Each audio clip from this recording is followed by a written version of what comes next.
Ajoyib bir voqeani aytib beraymi? Mana bir sinfdoshim bor. U har kuni qahvaga limon qo'shib ichadi. Bir kun undan so'radim, nima deb javob berganini aytaymi?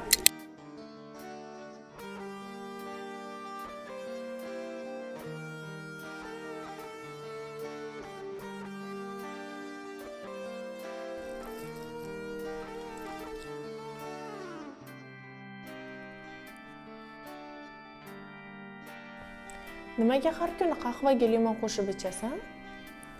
Bilasanmi, rahmatli buvim 104 ga kirgan edilar. 104 yoshlarida vafot etdilar. Nima buving qahvaga limon qo'shib icharmidilar? Yo'q, buvim faqat birovlarning ishiga aralashmasdilar.